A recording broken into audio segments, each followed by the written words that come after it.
Accounts for not for ப்ராஃபிட்டில் நம்ம இந்த கிளாஸில் ஃபார்மேட்னா என்ன மாதிரி டைப்பில் போடணும், எது இன்கம் அண்ட் எக்ஸ்பெண்டிச்சர் அக்கௌண்ட்டை. ஓகேயா, எழுதிக்கோங்க. எப்போதும் income and expenditure account for the year ended, எந்த இயர் கொடுத்துருக்காங்களோ அந்த இயர் எழுதிக்கணும். ஓகே, லெஃப்ட் ஹேண்ட் சைடில் டெபிட் சைடில் எக்ஸ்பெண்டிச்சர் வரும். ஓகே, ரைட் ஹேண்ட் சைடில் இன்கம் வரும். கிளியர்? லெஃப்டில் எக்ஸ்பெண்டிச்சர், ரைட்டில் இன்கம் வரும். ஓகே, அடுத்த முக்கியமான பாயிண்ட், இந்த எக்ஸ்பெண்டிச்சரில் 2 டைப்ஸ் இருக்குது. ஒன்று நீங்கள் பணம் கையை விட்டு போகிறது. ஓகேயா, ஒன்று அவுட்ஸ்டாண்டிங் இருக்கும், அதாவது பணம் இப்போ ஸ்திக்கு போல. ஃபார் எக்ஸாம்பிள் டெப்ரிசியேஷன் இருக்குது, அது உங்களுக்கு கேஷாக போல, ஏன்னா அது ரிசிப்ட் பேமெண்ட்டில் வராது. அதே மாதிரி ஏதாவது loss or gain on sale of asset, அதே மாதிரி அவுட்ஸ்டாண்டிங் ரெண்ட்.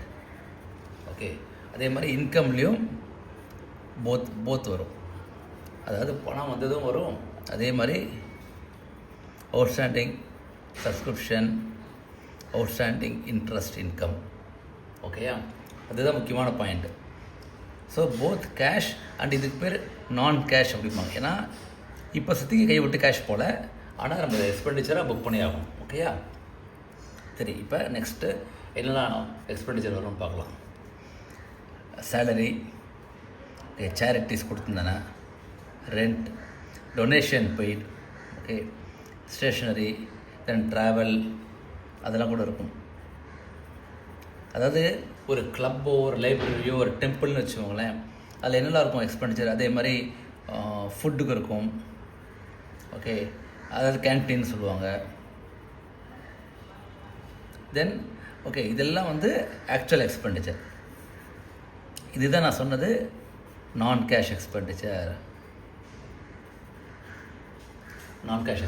ஓகேயா, loss on sale of asset, depreciation, then any outstanding. அந்த அவுட்ஸ்டாண்டிங் வந்து ரெண்ட்லேயே ஆட் பண்ணிப்போம்.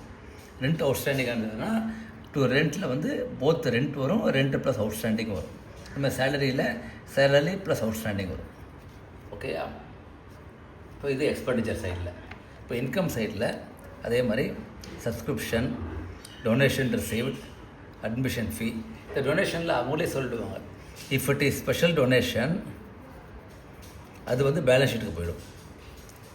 ஸ்பெஷல் டொனேஷன்னா பேலன்ஸ் ஷீட் போய்டும். ஓகேயா, grant received, rent received, interest, okay, இதெல்லாம் வந்து கேஷ்.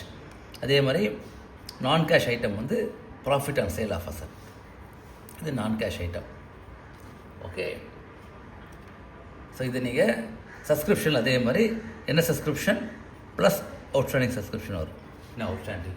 ஓகே, இதெல்லாம் போட்டதுக்கப்புறம் எது ப்ராஃபிட் எது லாஸ்னால் கிரெடிட் சைடு வந்து இங்கே வச்சுக்குவோம். அதாவது if income okay is greater than எக்ஸ்பெண்டிச்சர்னா then that is equal to surplus. Correct?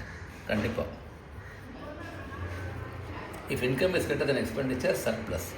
அதே எக்ஸ்பெண்டிச்சர் கிரேட்டர் தேன் இன்கம்னா இருந்தால் கரெக்ட், அதுக்கு பேர் என்ன, லாஸ் வராது, டெபிசிட்னு வரும்.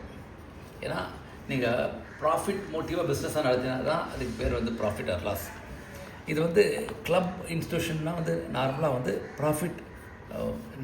ப்ராஃபிட் நோக்கம் இல்லை, மோட்டிவ் கிடையாது.